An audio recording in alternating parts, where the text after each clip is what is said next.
Hello बच्चों, जय हिंद। आप सभी का दिव्यांश अकेडमी चैनल पर स्वागत है। हमारा टॉपिक चल रहा है दो घात समीकरण। इसमें हम आज पढ़ेंगे मूलों की प्रकृति, दो घात समीकरण के मूलों की प्रकृति। ठीक है, इसके पहले हम क्या कर रहे थे कि दो घात समीकरण को सॉल्व करते थे। उसके कभी हमें मूल अलग अलग प्राप्त होते थे, कभी क्या होता था समान मूल प्राप्त होता था। ठीक है, और कभी कभी ऐसा भी होता है कि उनका कोई हल संभव नहीं होता है।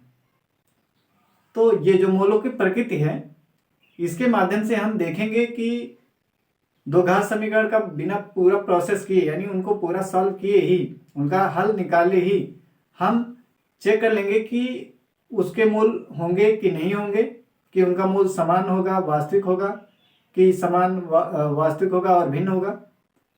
तो मूलों की प्रकृति के माध्यम से ही हम क्या उसको पहचान पाएंगे कि इसके मूल होंगे कि नहीं होंगे। तो आइए जानते हैं कि मूलों की प्रकृति होता क्या है, इसको कैसे हम दो घात समीकरण में चेक करते हैं। तो जैसे आपका दिया दो घात समीकरण ax square plus b x plus c बराबर 0 के मूल x बराबर minus B plus minus under root B square minus 4ac upon 2a होता है। ठीक है, हमने नेक्स्ट वीडियो में बात किया था कि सीरीधराचार्य दो घात समीकरण को सीरीधराचार्य सूत्र से सॉल्व करते हैं। तो सीरीधराचार्य सूत्र यही है, मूल निकालने का, दो घात समीकरण के मूल निकालने का फार्मूला यही है, एक्स बराबर minus B plus minus under root B square minus 4ac upon 2a। तो इसके दो मूल हैं, यहाँ हमें एक बार प्लस मान लेना है, एक बार माइनस चिन्ह लेना है। ठीक है, एक बार प्लस चिन्ह एक बार माइनस चिन्ह। तो इसमें दो आएगा, एक आएगा एक्स बराबर minus B plus under root B square minus 4ac upon 2a, दूसरा आएगा एक्स बराबर माइनस बी माइनस और अंडर रूट बी स्क्वायर में 4ac अपॉन 2a। तो इसके दो मूल आएंगे। ठीक है, यहां आप देख रहे हैं ये जो बी स्क्वायर में 4ac, ये क्या है, बी स्क्वायर में 4ac को विविक्त कर कहते हैं। क्या कहते हैं? विविक्त कर, डिस्क्रिमिनेंट। इसको क्या कहते हैं? विविक्त कर, डिस्क्रिमिनेंट। ठीक है, इसकी इंग्लिश है डिस्क्रिमिनेंट,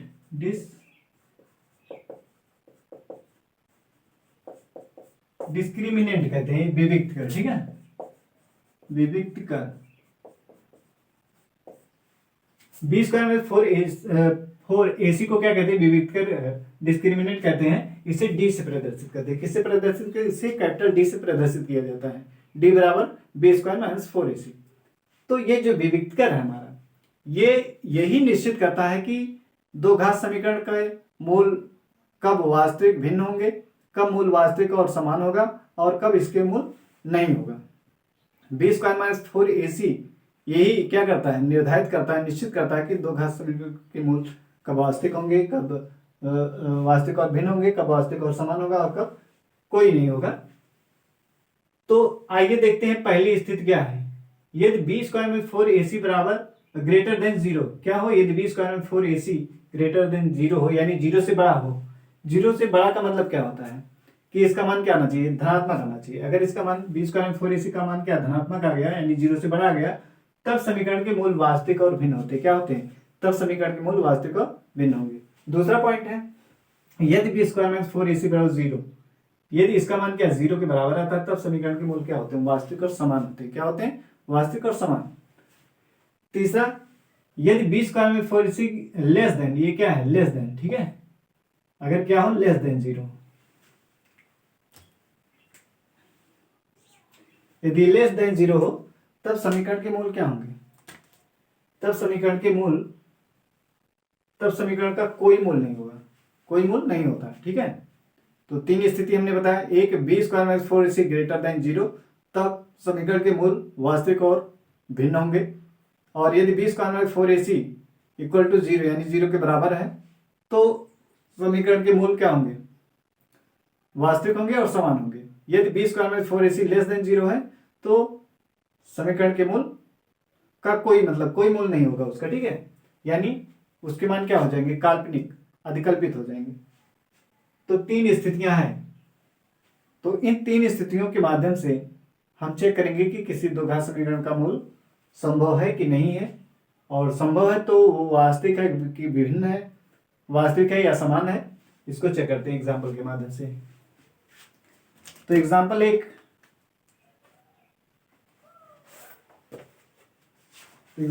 आपका है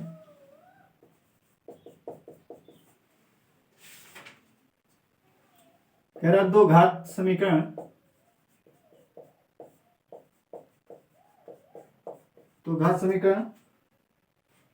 दो x square minus 4x plus 3 बराबर 0 का विविक्तकर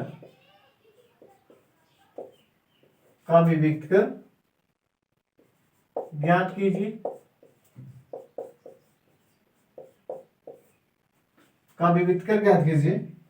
और फिर मूलों की प्रकृति ज्ञात कीजिए।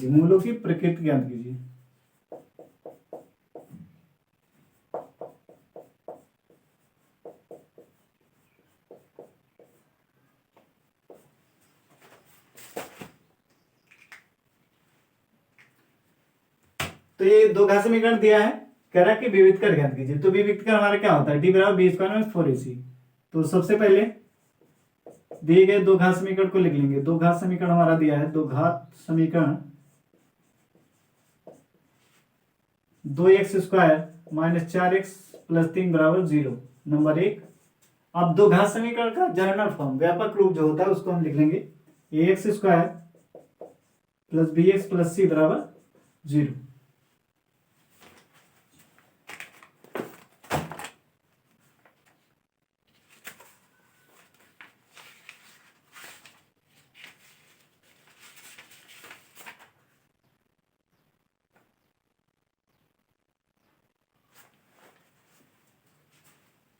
ये समीकरण हो गया 2। अब लिखेंगे समीकरण 1 स्मॉल ए है। समीकरण 1 और 2 की तुलना करने पर तुलना क्या करेंगे, एक्स स्क्वायर के गुणांक का एक्स स्क्वायर के गुणांक से, एक्स के गुणांक का एक्स के गुणांक से, और अचर पद का अचर पद से। तो एक्स स्क्वायर का गुणांक यहाँ ए है, यहाँ पे कितना 2 है। एक्स का गुणांक यहाँ बी है, यहाँ पे एक्स का गुणांक कितना -4। यहाँ पे अचर पद सी है, यहाँ पे कितना है 3। तो हमने तुलना कर लिया। अब हमें क्या निकालना, विविक्तकर। इसलिए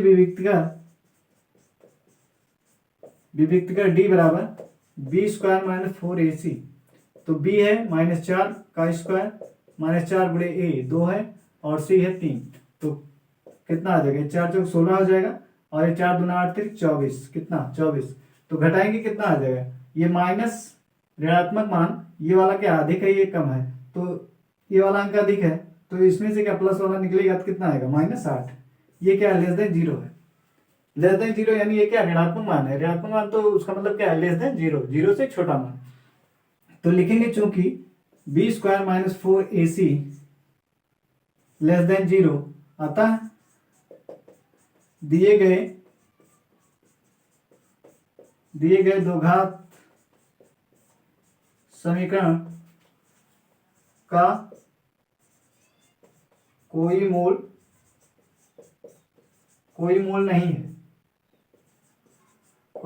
है। ठीक है, दो घात समीकरण का कोई मूल नहीं है, हमने चेक कर लिया। यहीं से हमें क्या पता है, ये बी स्क्वायर माइनस 4ac जो विविक्तकर है, ये हमें क्या बता दे रहा है कि इसका कोई मूल नहीं होगा, तो हम ज्ञात ही नहीं करेंगे। ठीक है, जब कोई मूल ही नहीं होगा तो उसको नहीं सॉल्व किया जाएगा। एग्जाम्पल 8 देखते हैं।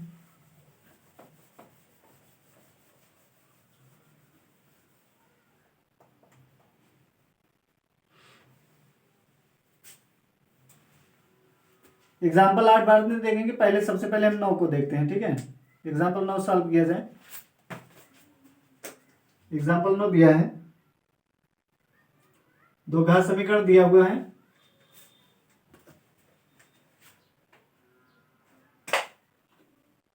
(3x² माइनस 2x प्लस 1/3 बराबर 0 का विविक्तकर ज्ञात कीजिए और मूलों की प्रकृति ज्ञात कीजिए।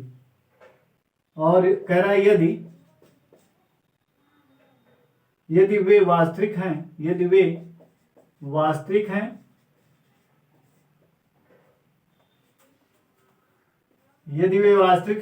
तो उन्हें ज्ञात कीजिए। यदि वे वास्तविक हैं तो उन्हें ज्ञात कीजिए।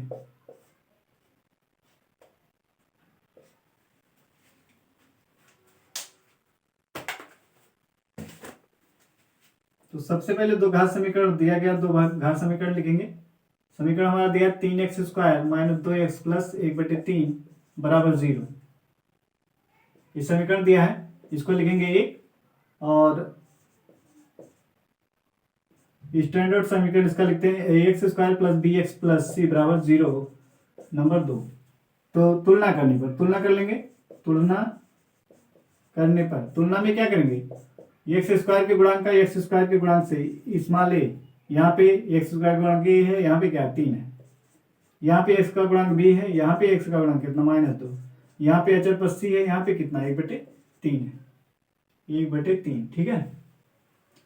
अब हमें क्या निकालना, विविक्त कर, इसलिए क्या लिखेंगे, विविक्त कर,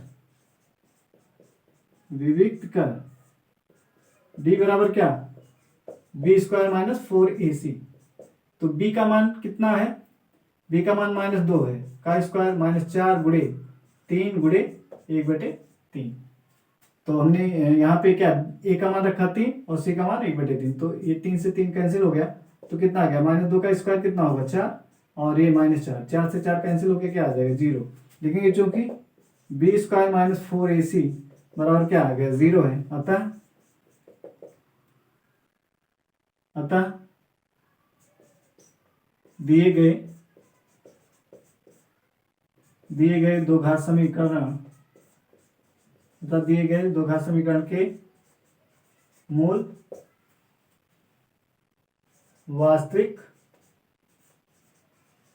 वास्तविक और क्या है, समान है। मूल वास्तविक और समान है, यानी बराबर है। ठीक है। अब हमने 3 स्थितियां बताया था, ये क्या आ गया, b² minus 4ac equal to 0। तो हमने पहला क्या बताया था, पहला बताया था यदि b² minus 4ac greater than 0 तो मूल क्या होंगे।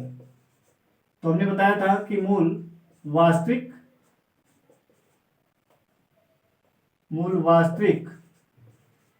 और भिन्न। हमने क्या बताया था, मूल वास्तविक और भिन्न। दूसरा हमने बताया था यदि b² minus 4ac greater than 0 तो मूल क्या होंगे, मूल वास्तविक और क्या होगा, समान। मूल वास्तविक होगा और समान होगा। तीसरा हमने बताया था यदि b² minus 4ac less than 0 तो कोई मूल वास्तविक नहीं होगा, कोई वास्तविक मूल नहीं होगा, वास्तविक मूल नहीं होगा। ठीक है। तो यहाँ पे आपका दूसरी स्थिति b² 4ac बराबर 0, तो इसके मूल क्या वास्तविक और समान होंगे।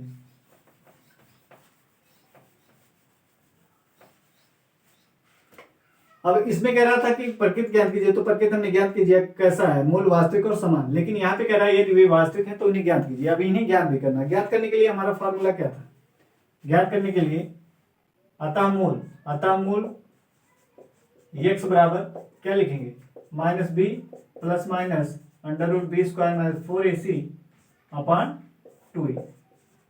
तो यहाँ पे -b का मान रखिए, -b कितना है, b का मान है -2, तो यहाँ -2 रखेंगे प्लस माइनस, अब b² 4ac बराबर कितना है 0, तो यहाँ 0 रखेंगे तो क्या 0 हो गया, और बटे 2 गुणे a कितना है, a है 3, तो ये कितना आ जाएगा, माइनस का गुणा +2 हो जाएगा, और बटे में 2 गुणे 3, तो 2 से 2 कैंसिल होके क्या आ जाएगा 1/3 आ गया। ठीक है, 1/3 आ गया। अतः लिखेंगे, अतः दिए गए समीकरण के अभीष्ट मूल, क्या है, x बराबर 1/3 कामा 1/3। इसको हम 2 बार लिखेंगे, क्यों, क्योंकि हमने क्या देखा कि b² minus 4ac equal to 0 है, तो दिए गए समीकरण के मूल क्या वास्तविक और समान होंगे, यानी मूल क्या होगा, बराबर होगा। जो भी मूल आएगा वो क्या होगा, बराबर होगा। तो यहां से हमें क्या मिल गया, 2 मूल मिल गया। ठीक है, इस तरीके से।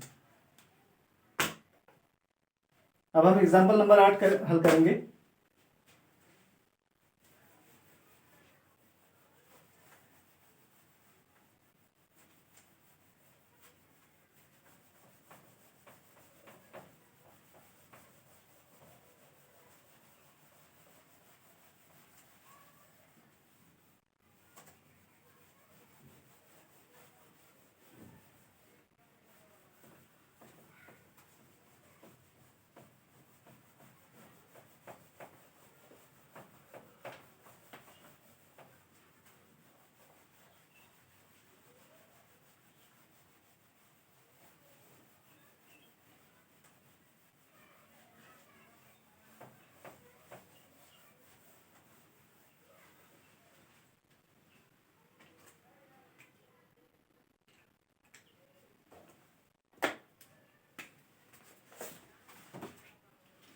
एग्जाम्पल 8 है, कह रहा 13 मीटर व्यास वाले एक वृत्ताकार 13 मीटर व्यास वाले एक वृत्ताकार पार्क की परिसीमा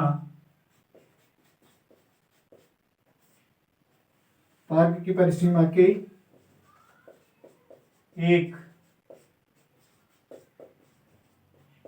बिंदु पर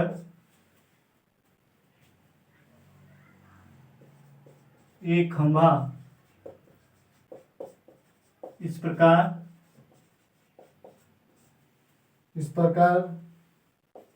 गाड़ना है, कि इस पार्क के एक व्यास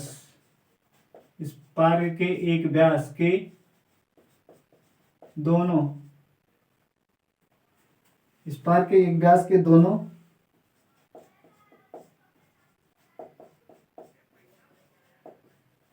दोनों अंत बिंदुओं पर बने फाटकों ए और बी से खंभे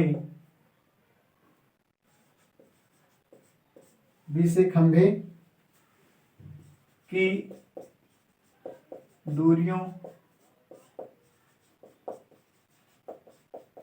का अंतर 7 मीटर हो। क्या ऐसा करना संभव है?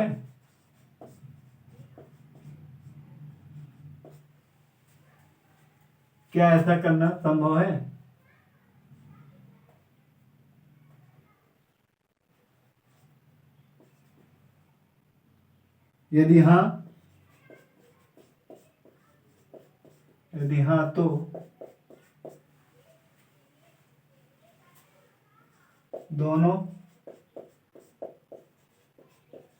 दोनों फाटकों से कितनी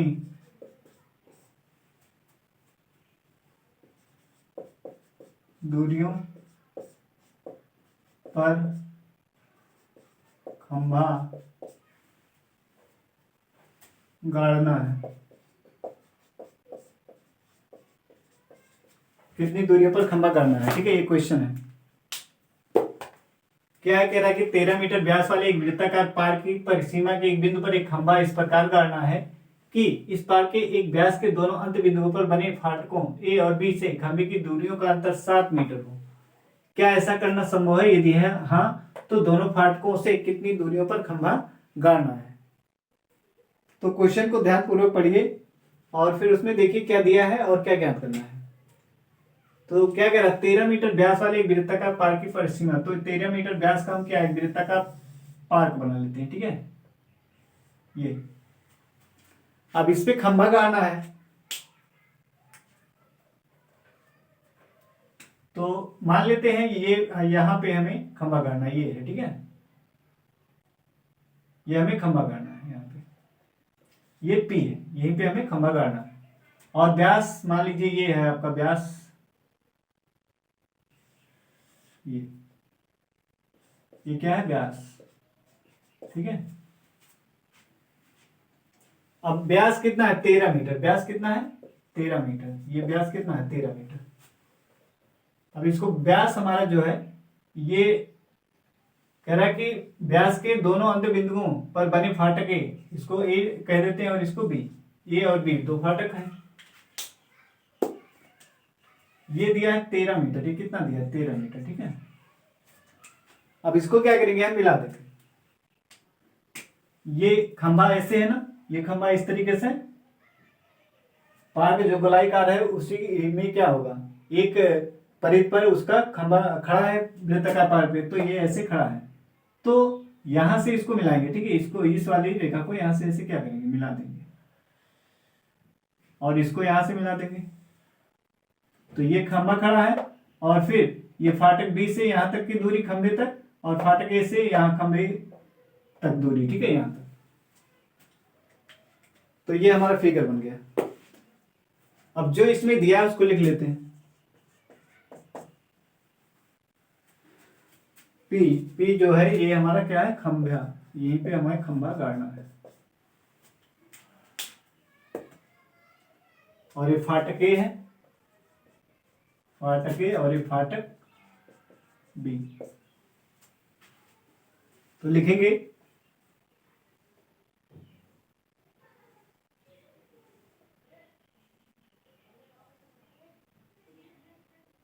एक वृत्ताकार,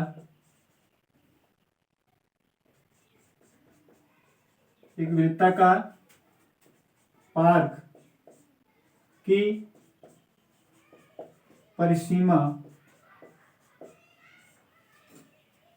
पार्क की परिसीमा के एक बिंदु, परिसीमा के एक बिंदु पर खंभे की स्थिति P है, ठीक है। एक बिंदु जो है यहाँ पे खंभे की स्थिति क्या है, ये जो P है वही क्या है, खंभे की स्थिति है, ठीक है, P है। वृत्ताकार पार्क का व्यास लिख लेंगे, पार्क का व्यास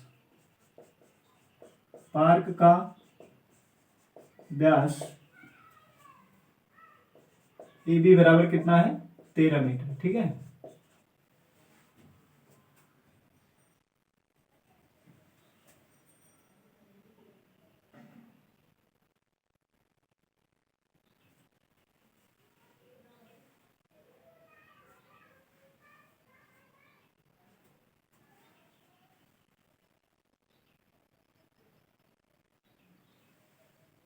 चूंकि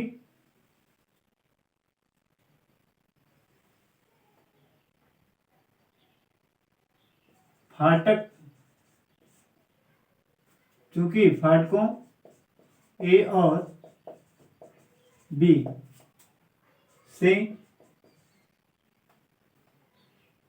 से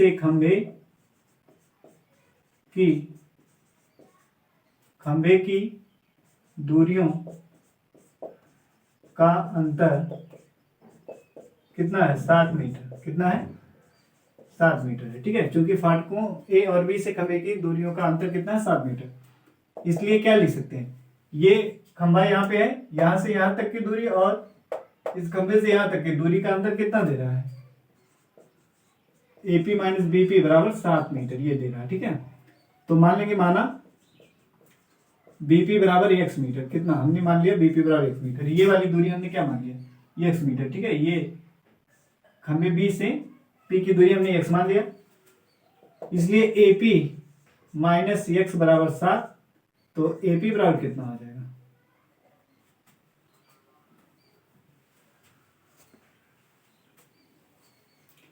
लिखेंगे, इसलिए AP माइनस x बराबर 7, तो AP बराबर हो जाएगा x प्लस 7 मीटर, ठीक है, AP आ गया, ये आ गया हमारा। अब AP मालूम हो गया, BP ये कितना आ गया हमारे, x प्लस 7 मीटर, ठीक है। अब एक चीज और ध्यान दीजिए, कक्षा 9 में आप पढ़े होंगे कि अर्धवृत्त में बना कोण क्या होता है, समकोण। अर्धवृत्त में परिधि पे बना कोण क्या होता है, समकोण होता है। तो लिखेंगे चूंकि, यहां पे लिखेंगे चूंकि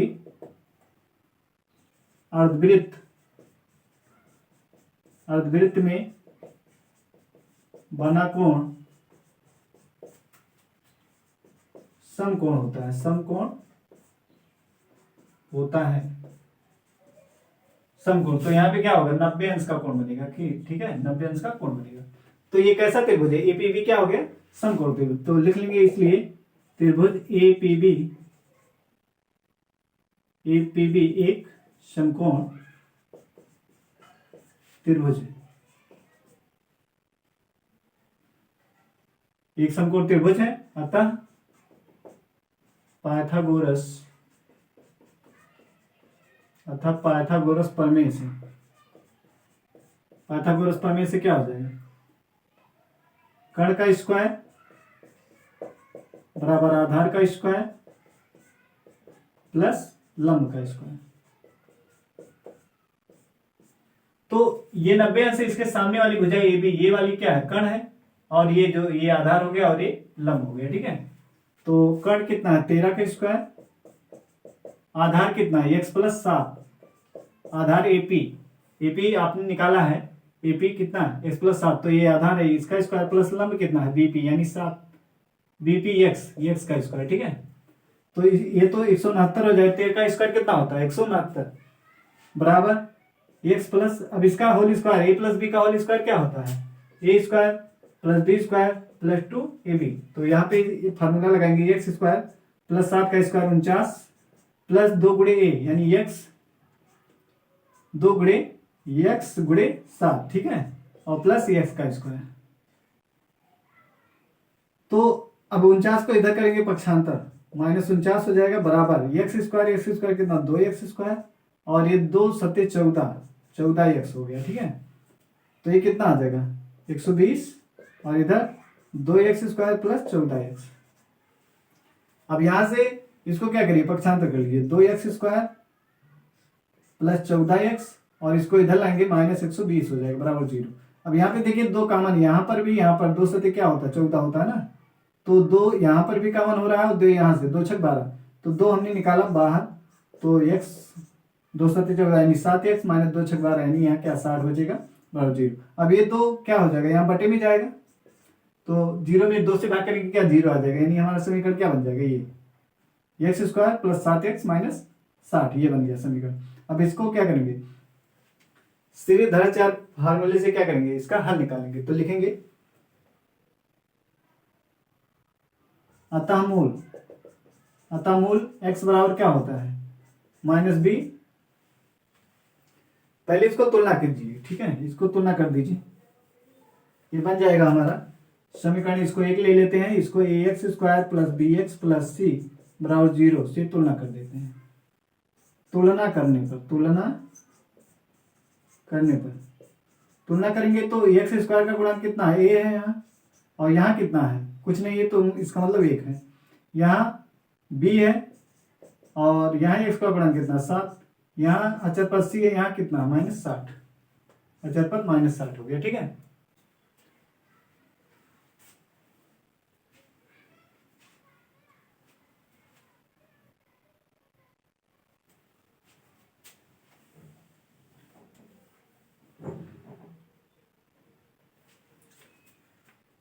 ए बराबर हमारा कितना है, ए बराबर आया गया 1 और बी बराबर आया है 7,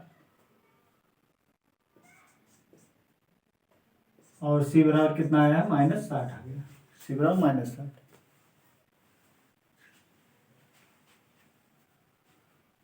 अब यहां से क्या करेंगे, मूल ज्ञात करेंगे। तो लिखेंगे अतः मूल एक्स बराबर क्या होता है minus B plus minus under root B square minus 4ac upon 2e। तो इसमें रखेंगे मान को,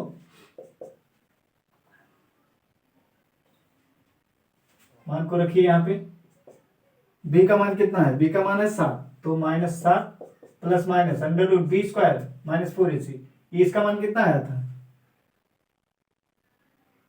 अच्छा अभी हमें विविधकर निकालना है, ठीक है, अभी हमने विविधकर नहीं निकाला है, तो यहीं पे रख दीजिए मान को, कितना हो जाएगा बी स्क्वायर यानी 7 का स्क्वायर माइनस 4 गुणे ए कितना है,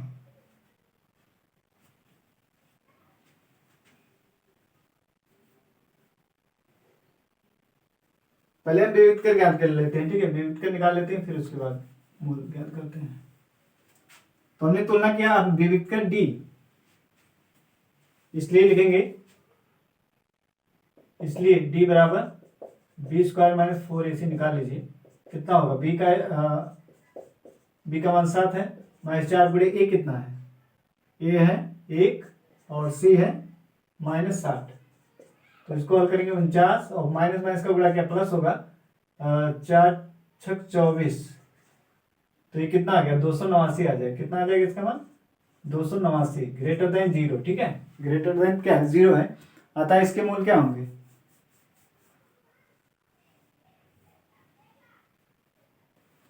इसके क्या होंगे, दो वास्तविक मूल होंगे। इसके क्या होंगे, अतः दो वास्तविक मूल होंगे, दो वास्तविक मूल होंगे। ठीक है, इसके क्या होंगे, दो वास्तविक मूल होंगे। वास्तविक होगा दो वास्तविक और भिन्न, दो वास्तविक और दो वास्तविक मूल होंगे। वास्तविक मूल होंगे ग्रेटर देन 0, इसका मतलब क्या, वो भिन्न भी होगा, अलग होगा। ठीक है, अलग अलग होगा। तो यहां से हम अब मूल लिखेंगे, अतः मूल, अतः मूल x बराबर क्या होता है, -b plus minus √b² - 4ac upon 2a। तो x बराबर कितना हो जाएगा, -b कितना है, b है 7 प्लस माइनस b² 7 का स्क्वायर -4 गुणे a कितना है 1, a का मान कितना है 1 है, और c का मान कितना है, c का मान है -60। तो यहाँ पे मान मत रखिए, क्योंकि हमें b² - 4ac का मान हम निकाल चुके हैं। देखिए यहाँ पे कितना आया, b² - 4ac का मान कितना आया, तो यहाँ पे अंडर रूट के अंदर लिख देंगे 289/2 गुणे a कितना है 1। तो 289 किसका स्क्वायर, 17 का स्क्वायर। किसका स्क्वायर है, 17। तो यहाँ पे लिखेंगे x -7 प्लस माइनस ये 17 का क्या है, स्क्वायर है। तो इसका मान कितना आ जाएगा, ये हो जाएगा -7 प्लस -17 आ जाएगा बटे 2। तो एक बार पॉजिटिव चिन्ह लेने, पॉजिटिव चिन्ह लेने पर, पॉजिटिव चिन्ह लेंगे तो कितना आएगा, x बराबर आ जाएगा -7 प्लस, अब ये प्लस लेना है 17/2, तो कितना आ जाएगा, ये आ जाएगा 10/2, 2 कम 2, 2 पंचे 10, यानी x का मान कितना आ गया 5। x का मान कितना आया 5 आ गया। फिर ऋणात्मक चिन्ह लेने पर, निगेटिव चिन्ह लेने पर,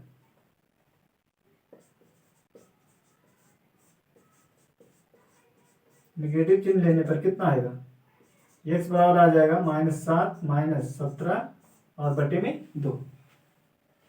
अब इसको हल करेंगे, इसका मान कितना आएगा, x बराबर आ जाएगा -7 और -17 कितना हो जाएगा -24 और बटे में 2, 2 1 कम 2, ये आ जाएगा 12, यानी x का मान कितना आ गया -12 आ जाएगा। ये जो संभव नहीं है, ठीक है, क्योंकि लंबाई क्या होती है, ऋणात्मक नहीं होती, इसलिए ये मान संभव नहीं। तो कौन सा मान संभव है, x बराबर 5 होगा। x बराबर कितना है 5। अतः लिखेंगे फाटक ए से खंभे की दूरी, खंभे की दूरी कितनी है, x + 7 है, तो x का मान 5 आया प्लस 7 तो बराबर 12 मीटर, ये आ गया। दूसरा, तथा फाटक बी से खंभे की दूरी, खंभे की दूरी कितनी, x है, तो कितना x का मान कितना है 5 मीटर। ठीक है, तो ये आ गया आंसर। क्या पूछा था, कह रहा दोनों फाटकों से कितनी दूरियों पर खंभा गाड़ना है। तो a से 12 मीटर की दूरी पर गाड़ा जाएगा और b से 5 मीटर की दूरी पर गाड़ा जाएगा।